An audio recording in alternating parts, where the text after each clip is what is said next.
कार्यक्रम के प्रायोजक हैं पिताजी स्वर्गीय श्री नागरदास जी टिम्बडिया एवं माताजी स्वर्गीय रीवा बहन जी टिम्बडिया की पुण्य स्मृति में उनकी पुत्र वधू श्रीमती रूपा जी टिम्बडिया एवं परिवार, राजकोट, गुजरात।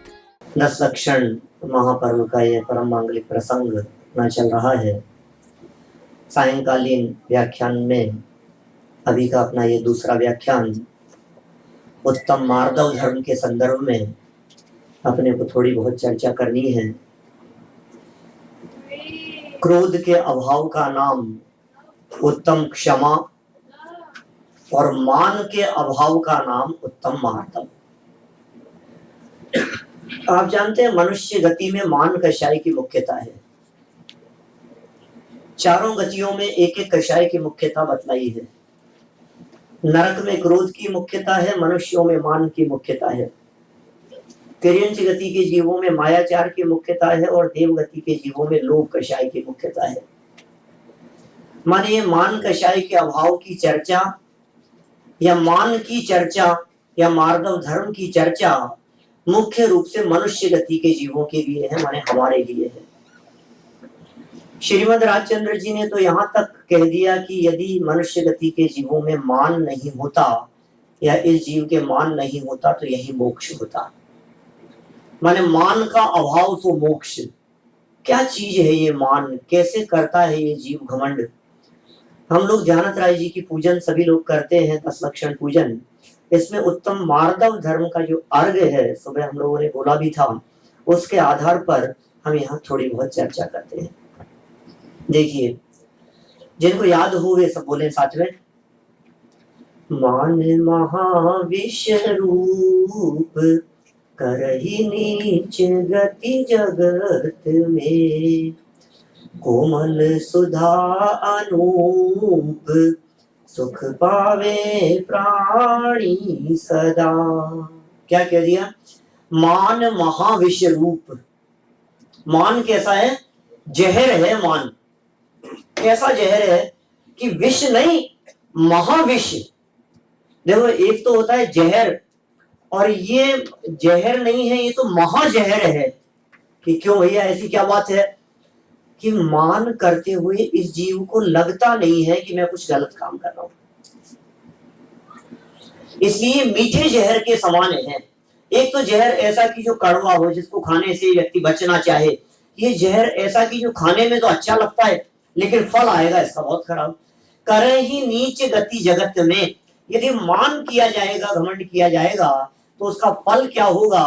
करहि नीच गति, नीच गति में ले जा करके हमारे को वो उत्पन्न कर देगा जगत में।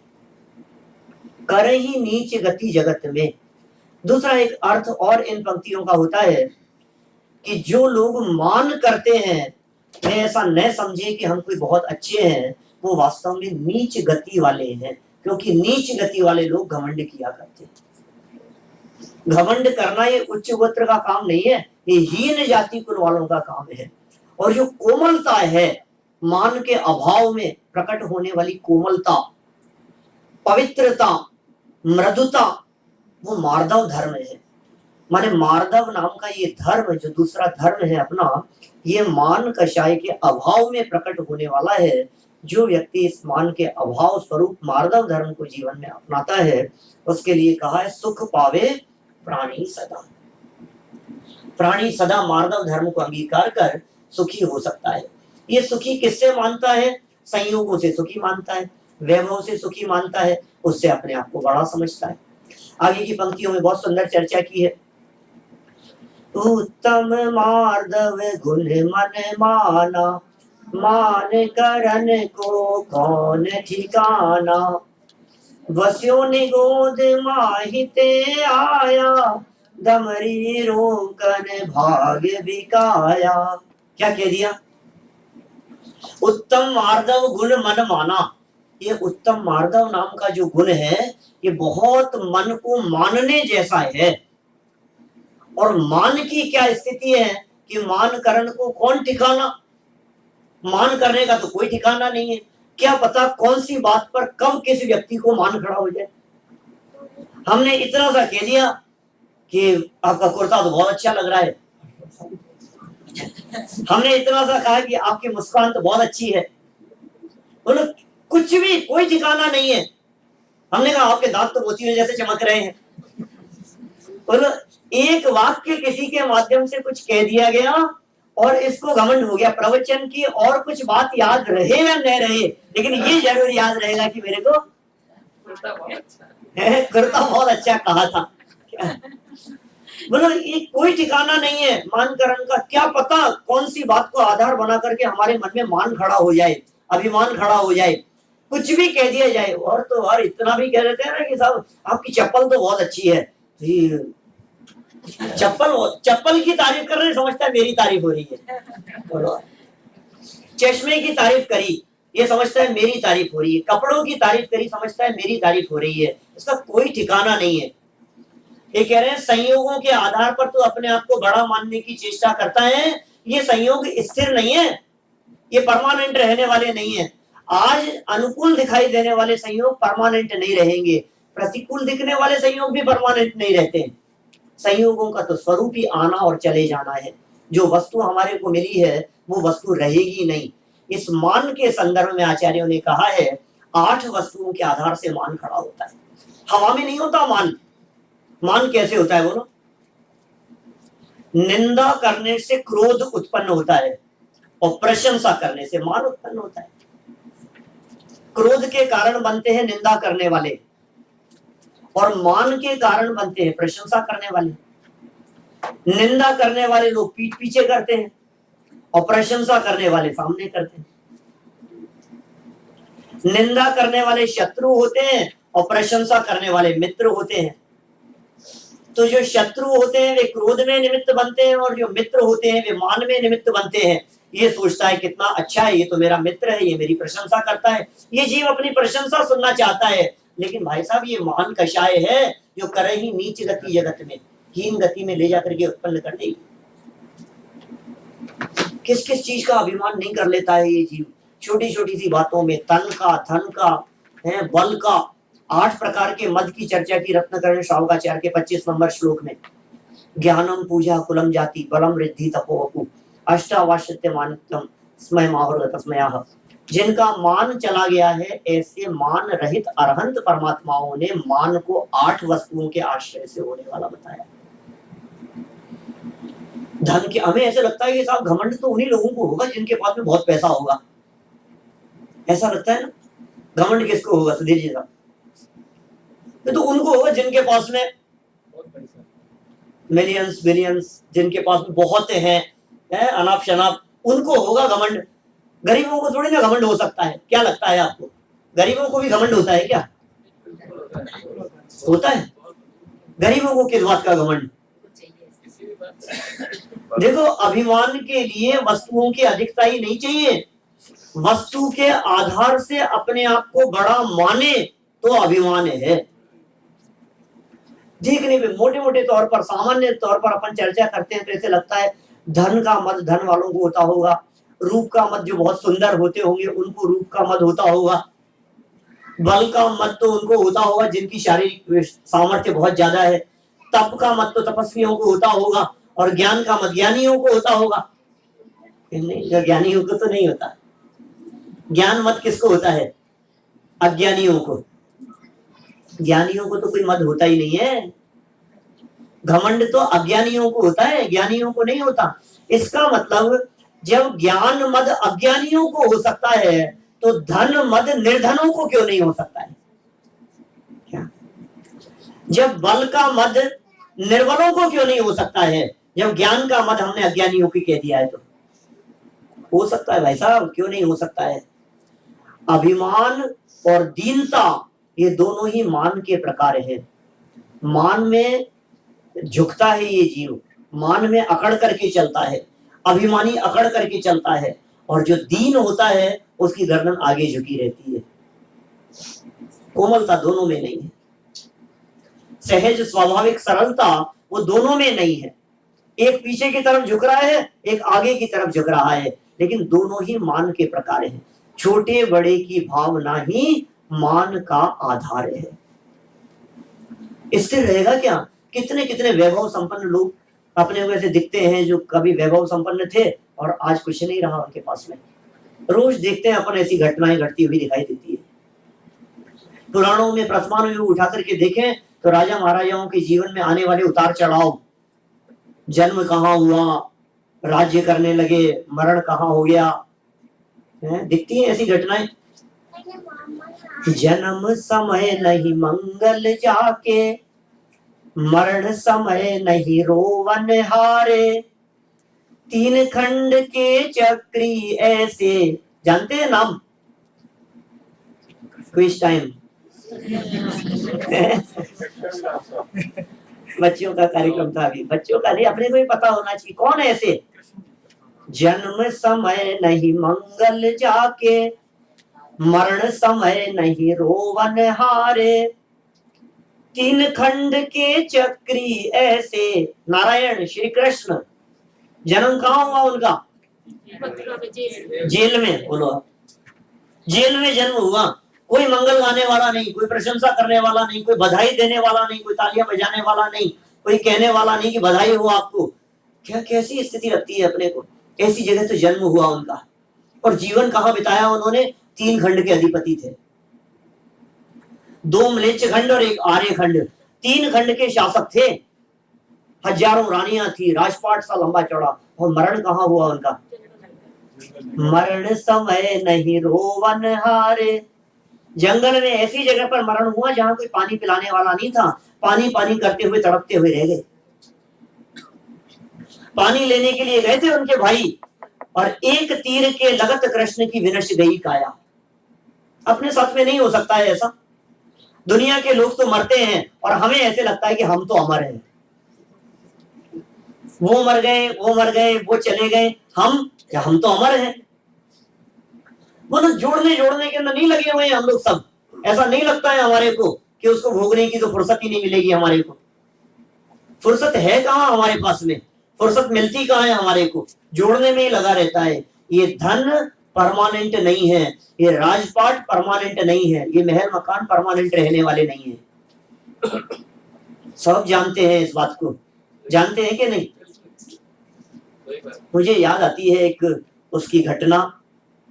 एक राजा था, और वो राजा पता नहीं थोड़ा अजीब तरह का था। सभा में सब तरह के लोग थे और सब मंत्री थे अनेक प्रकार के, लेकिन उसके दिमाग में कुछ पता नहीं ऐसा जचा कि कोई ना कोई अपने सभा के अंदर एक मूर्खादि राज भी होना चाहिए। पता नहीं दिमाग की बात है कि सभा में कोई एक मूर्खादि राज भी होना चाहिए।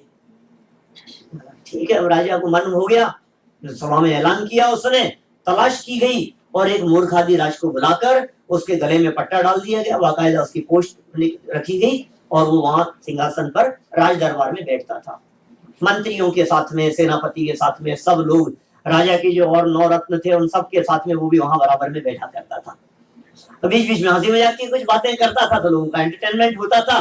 तो एक चलता रहा। कुछ वर्ष बीत गए, ऐसे ही काल व्यतीत होता रहा। एक बार राजा बहुत बीमार पड़ गया। राजा बीमार पड़ गया, इतना बीमार हो गया कि डॉक्टरों ने जवाब दे दिया। मरण के बिल्कुल नजदीक था, मौत बिल्कुल नजदीक दिखाई दे रही थी, अब तो मरना ही है।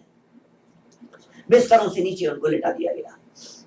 तो महाराज लेटे हुए हैं, राजा, सब लोग उनको संबोधन कर रहे हैं। कोई कुछ कह रहा है, कोई कुछ कह रहा है कि आप पीछे से चिंता मत करना, कोई बात नहीं।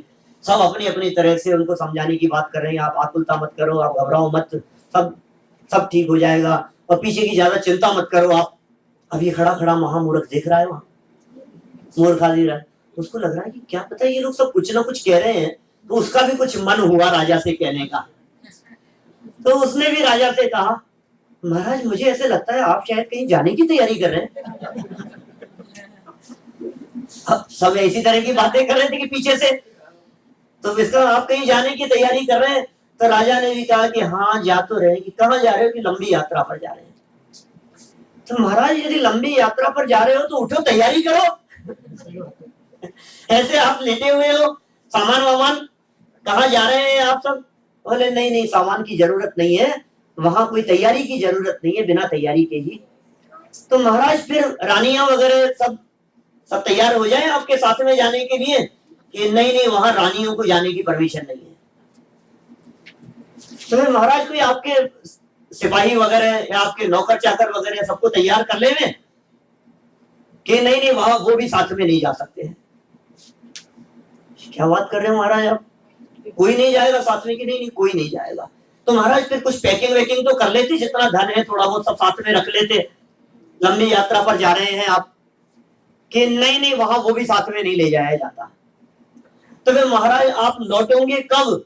कि वहां से कभी नहीं लौटते। कि आप पहले जाके आए हो क्या वहां? नहीं मैं गया तो नहीं कभी। तो आपको कैसे मालूम ये सारी बातें कि वहां ये नहीं जाता, ये साथ में नहीं जा सकते हैं, ये ले जा नहीं सकते हैं, वहां ले जाने की परमिशन नहीं है, ऐसा नहीं है, वहां जाएंगे तो फिर वहां से वापस नहीं आएंगे, परमानेंट शिफ्ट हो रहे हैं, ट्रांसफर हो रहे हैं। आपको ये सारी बातें कैसे पता? कि पता है भाई। कि महाराज कब से पता है? कि पता है मेरे को तो बचपन से पता है। कि कितने साल से? कि ये कोई 30-40 साल से। कि महाराज पता है आपको? धन्य है महाराज आप तो, कि आपको पहले से पता है। उसने अपने गले से पट्टा उतारा और महाराज के गले में पटक दिया। कि आज तक तो मैं मूर्ख समझता था अपने आप को, आप तो महामूर्ख हो, मैं मूर्ख और आप महामूर्ख। कि क्यों कहते हो ऐसी बात? कि महाराज जब आपको ये सारी बातें पहले से पता थी तो ये सारा झमेला इकट्ठा क्यों किया है? राजा को तो पता थी फिर भी इकट्ठा किया, आप लोगों को पता है या नहीं? आपने तो मालूम है या नहीं? सबको पता है, हमारे को क्या सबको मालूम है, लेकिन फिर भी ये मोह जो है ना ये छूटता नहीं है और उसके आधार पर अपने आप को बड़ा मानने की चेष्टा करते हैं। भाई साहब एक राजा था, बहुत घमंड करता था, बहुत घमंड था उसको अपनी संपत्ति का, इतना घमंड था कि मंत्री परेशान था उससे। और मंत्री ये सोचता था कि इसका घमंड कैसे दूर किया जाए इस राजा का। तो एक बार राजा के साथ में जब वो जा रहे थे तो रास्ते में मंत्री ने कहा, महाराज 2 प्रश्नों का जवाब आपसे चाहता हूं। 2 प्रश्नों का जवाब चाहिए उसको, बहुत घमंड था राजा को। 2 प्रश्नों का जवाब चाहिए। ठीक है बोलो क्या पूछना है तुम्हारे को? कि महाराज मेरे को ये जानना है, आप कल्पना करो ऐसी, क्षमा करना मेरी बात से, लेकिन मैं तो सिर्फ कल्पना करने की बात कर रहा हूं कि आप शिकार खेलने जाते हैं जंगल में और आप जंगल में गए और रास्ता भूल गए, मान लो कदाचित ऐसा हो गया कि रास्ता नहीं मिल रहा है और भटक रहे हैं और दिन भर आपको कुछ नहीं मिला, पीने के लिए पानी भी नहीं मिला और तड़प रहे हैं, रास्ता नहीं मिल रहा है, शिकार के पीछे निकल गए थे बहुत लंबा और बहुत कुछ ऐसी स्थिति हो गई कि अब तो गले से आवाज नहीं निकल रही है, एक कदम भी आगे चला नहीं जा रहा है। ऐसा हो रहा है कंठ सूख रहे हैं, यदि पानी नहीं मिला तो मर जाएंगे। बोलो ऐसी यदि आपकी स्थिति हो तो आप क्या करेंगे? क्या करेंगे? पानी चाहिए। ऐसी स्थिति में क्या होगा? कि महाराज ऐसी स्थिति में कोई व्यक्ति यदि आपको ला करके पानी पिलाने के लिए तैयार हो जाए और 1 लोटा पानी लेकर के आए और आपके सामने पानी का लोटा लेके खड़ा हो और वो यदि आपको ये बात कहे कि महाराज मैं आपको पानी पिला सकता हूं, लेकिन एक शर्त है। क्या शर्त? कि आप अपना आधा राज्य मुझे दे सकते हो क्या? यदि आप अपना आधा राज्य मुझे दे सकते हो तो मैं आपको 1 लोटा पानी पिला सकता हूं। अब मेरा प्रश्न ये है महाराज कि आप उसको आधा राज्य देंगे या नहीं देंगे? राजन जी साहब आप क्या करते हो? मैं तो पंडित जी आपने 2 दिन पहले पूछा था क्वेश्चन, हाँ। मेरे बाबा ने मेरा नाम हिमांशु को नहीं रखा, अगर हिमांशु रखा तो मेरे बाल सलामत होते। तो वो क्या होता? दे देते, क्यों नहीं देंगे? आधा राज्य ही तो मांग रहा है, मरता क्या नहीं करता। मतलब कोई बात नहीं, आधा राज्य दे देंगे उसको। ये ठीक है महाराज, पहले प्रश्न का जवाब हो गया। दूसरा एक और प्रश्न। अब उसने 1 लोटा पानी आपको दिया और आपने सुबह से कुछ खाया पिया नहीं था, प्यास बहुत तेज लग रही थी, आपने बहुत तेज स्पीड से पानी पिया और पेट में एकदम ऐसा दर्द हो गया, तो पानी एकदम पिया आपने। अब ऐसी हालत हो गई कि यदि वो पानी बाहर वापस नहीं निकले तो प्राण निकल जाएं। अब ऐसी स्थिति में यदि कोई वैद्य वहां मिल जाए और वो ये कहे कि महाराज मैं आपके पेट का पानी निकाल सकता हूं, आपका पेट का दर्द ठीक कर सकता हूं, लेकिन एक शर्त है, आपका आधा राज्य। बोलो आप दोगे कि नहीं दोगे? जो आधा बचा है वो आधा, दोगे कि नहीं दोगे? तो महाराज ने कहा जान है तो जहान है, दे देंगे उनको। मंत्री ने कहा महाराज ये राज्य एक लोटा पानी पीने और एक लोटा पानी निकालने में जो राज्य चला जाए उस राज्य का क्या अभिमान करना। सब बात समझ में आ गई, पूरा का पूरा अभिमान चूर चूर हो गया उनका। ये धन की स्थिति इसी प्रकार की है जो परमानेंट नहीं रहता है, जो शाश्वत नहीं रहता है। बल की स्थिति भी इसी प्रकार की है, धन हो चाहे बल हो, ताकत हो, कब तक रहेगा बोलो। गावा पहलवान सबने नाम सुना होगा, चलती हुई गाड़ी को ऐसे पकड़ लेता था तो तेज स्पीड से कितना भी एक्सीलेटर दो तो गाड़ी खींच के नहीं ले जा सकता व्यक्ति। सामने खड़ा हो जाता था तो गाड़ी को रोक लिया करता था, और मरते समय स्थिति ऐसी थी कि चेहरे पर बैठी हुई मक्खी नहीं उड़ा सकता था। ये बल की स्थिति है। आप कौन से बल का अभिमान कर रहे हैं? मान करण को कौन ठिकाना? बल का अभिमान हो जाता है, सुंदरता का, रूप का अभिमान हो जाता है। अच्छी अच्छी सुंदर 80 के दशक की हीरोइनों को देखो आप आज उन सबके चेहरे देखोगे तो आपको मालूम चलेगा। अपने अपने चेहरे देखना, सब वो वाले नहीं जो आपने बेडरूम में लगा रखे हैं, वो वाले जो आपके पैन कार्ड या वोटर आईडी कार्ड पर छप करके आए हैं। हम कितने सुंदर हैं, कितने सुंदर समझते हैं हम अपने आप को। ये सुंदरता 4 दिन की है जो ऊपर ऊपर दिखाई दे रही है, ज्यादा लंबे समय तक टिकने वाली नहीं है। ये चीज न बल टिकने वाला है, न धन टिकने वाला है, न रूप टिकने वाला है। इन सब चीजों की इसी प्रकार की दशा दिखाई देती है। क्षण मात्र में रूप बदल नहीं जाता है। प्रथमानुयोग की कथाएं पढ़ करके देखो आप, तुरंत बातें समझ में आने लग जाती है हमारे को। आपने शुभम चक्रवर्ती, सनत कुमार चक्रवर्ती का नाम सुना होगा। उसके रूप सौंदर्य की चर्चा देवगति में चलती थी। देव लोग उसकी सुंदरता की चर्चा कर रहे थे। एक बार बैठ करके 2 देवों को मन में आ गई ऐसी कि यार अपन चल के आते हैं, उसकी सुंदरता देख करके आते हैं। और जिस समय देवलोक से आए वो 2 देवलोग, और उन्होंने देखा उस शुभम चक्रवर्ती को, उसको सनत कुमार को, वो व्यायाम कर रहा था, एक्सरसाइज कर रहा था, वो वर्कआउट कर रहा था, वो धूल मिट्टी में था। देख करके बहुत प्रशंसा करी वास्तव में। उसकी कहा कि यार गजब है आपका तो सुंदरता, आपकी सुंदरता की चर्चा वहां चल रही थी। सच में जैसी सुंदरता वहां हमने आपकी सुनी थी, उससे भी कई सुंदरता हमने आपके यहाँ देखी है शरीर में। इतने सुंदर हो आप। तो पता है क्या कहा सनत कुमार ने? अरे यार अभी क्या देखते हो, धूल मिट्टी में हो रहा हूं, अभी थोड़ा सा तैयार होकर के है जब सिंहासन पर जाकर के बैठूंगा ना तब देखना आप। और थोड़ी देर बाद में जब वो सिंहासन पर जाकर के बैठे और वो दोनों देव आए सामने, तो सनत कुमार ने पूछा उनसे कि कहो अब क्या बात है, अब कैसा लग रहा हूं? कि महाराज अब वो बात नहीं है। कि क्या कह रहे हो, वो बात तो नहीं है? क्या मतलब अब वो बात नहीं है? हमें आपके शरीर में कुष्ठ रोग के अंकुर फूटते हुए दिखाई दे रहे हैं। थोड़ी देर में कोढ़ हो जाएगा आपके शरीर में। दिव्य ज्ञान के माध्यम से हमें दिखाई दे रहा है। देखो शरीर का परिणाम कैसा हो जाता है। अच्छा सुंदर दिखने वाला व्यक्ति भी कुछ देर में, आप किसके आधार पर अभिमान कर रहे हैं?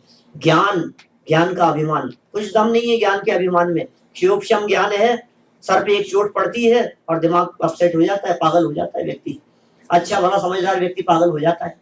तो कौन से ज्ञान का अभिमान कर रहे हैं आप? बहुत अच्छा, ऐसा नहीं है कि जो छोटे बच्चे यहाँ आकर के सुना नहीं पाए, उनको याद नहीं है। याद है, लेकिन वो भाई साहब अच्छे घबराते हैं माइक पर बोलने में। मतलब अच्छी याद की हुई चीज भी दिमाग से गायब हो जाती है। आप बोलना क्या चाहते हैं और बोलते क्या है, आप सोचते क्या है और निकलता क्या है। इस कार्यक्रम के प्रायोजक हैं पिताजी स्वर्गीय श्री नागरदास जी टिम्बडिया एवं माताजी स्वर्गीय रीवा बहन जी टिम्बडिया की पुण्य स्मृति में उनकी पुत्र वधू श्रीमती रूपा जी टिम्बडिया एवं परिवार, राजकोट गुजरात।